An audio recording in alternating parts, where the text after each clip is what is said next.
they're my family. That's why it doesn't bother me so much. Yeah. I recently just got married, right? Saber performed and she's a devout Christian, right? We have same mindset. That's why it works so well. We had a Christian and an Islamic ceremony. Saber performed the Islamic ceremony. Wow. Bibi's husband. Yeah, Bibi's husband. And she did the cooking. I was going to have it catered.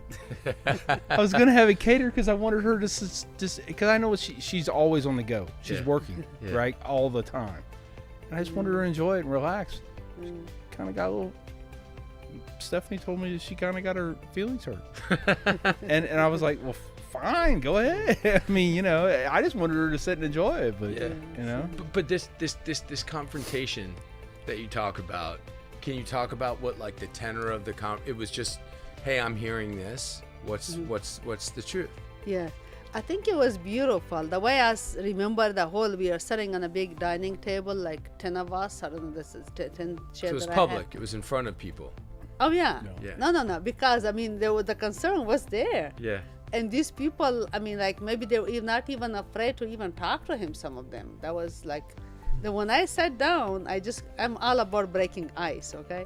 If there is a conflict between some of the community leaders, I invite them together and I just kind of like say, let's talk about our community. I love it. And I love my community. And that's exactly what I did. As soon as I sat down, I say, okay, what are you thinking? Are you trying to kill us? It broke the ice and everybody started a conversation. He openly, he's a very open person, and he openly shared it with everyone. Everybody's listening. I could see the reaction of those people, their faces, but it was how it ended. It was just beautiful.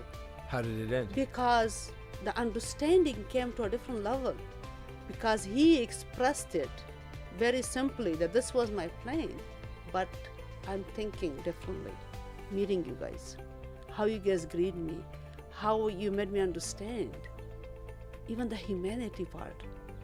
I think that the end of the dinner time, I think the situation was different. And then, of course, continuously with the community and more activities. As I say, sometimes I will cook dinner. I'll say, okay, Brother Mac, you can stop by. I have food for you. You come and pick it up. And just to deliver it to him home, because I know he would need that. And he was by him. Oh, no, Dana was there and Emily. And I would just give him extra food because she was working. Then I became my good friend, and Emily. That's Mac's ex-wife, Dana, and she was my good friend. We had a great time. She worked in Macy's store, and I love Macy's store, and I always chat with her every time I go. But anyway, that's how it was. Kind of ended very nicely with that evening. I mean, I personally was in peace. That I was happy that I was able to invite these people and invite him to just talk to them. Did the plan end that night? Oh, it started ending. It started ending, but yeah. Was there any? The hatred was gone, and it was gone quickly, which has raised a lot of questions. What questions? Like, you were going to blow this place up, kill all these people. 2 months later, you're okay, and everything's peachy king. I admit that's crazy. But yes, but what does that tell us? Like, what does that tell us about all these people out there who are being led by their fears, their hatred? There's something to that, because I found that a lot. It's like once you make that little shift, you're actually, well, what the hell? I can't believe that. Of course, that's so stupid.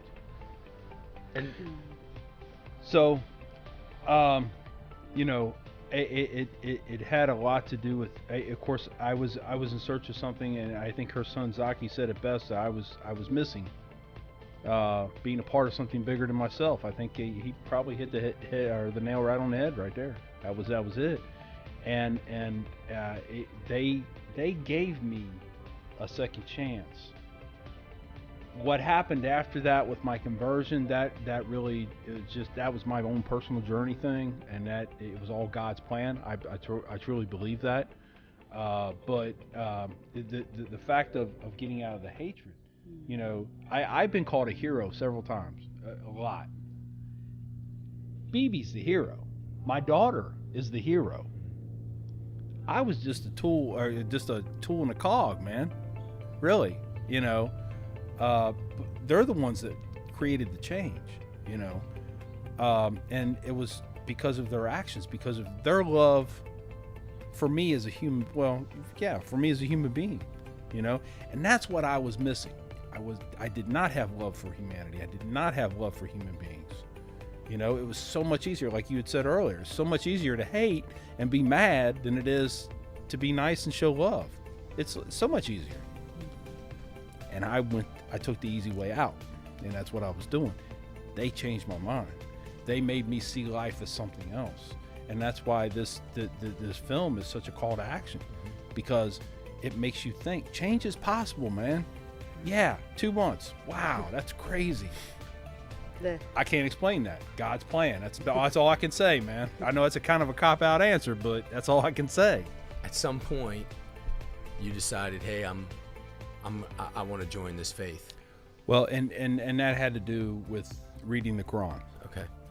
And getting the explanations. You know, coming across certain verses and certain things. And one of my favorite verses is, or actually, it's considered a chapter, even though it's very short. Explains to me when I read it, it explained coexistence. And basically what it does is it tells, I don't believe the way you believe, you don't believe the way I believe. I will never believe the way you believe, and you will never believe the way I believe. You go your way, I go mine. That's it. Done deal. And I'm reading that and I'm thinking about these extremists, and I'm like, wait a minute. It's telling the exact opposite of their actions. And I love this. I do. This has hit me, and I love this. I want to be a part of it. And I think when he came to the center at one point that my husband told me, that's again his side of the story, that now he's ready to convert. And I remember he's told me that. He said, no. You keep reading. And this is not time. You need to know more. You need to educate yourself more before you do that. I think he told him that in the center, and send him maybe with additional books, keep reading more about it, and send him home. Mac's a passionate guy. When he gets into something, he gets into it. Yeah, he gets it. No. What it was is the story I hear, because you know the whole, you know how you're forced to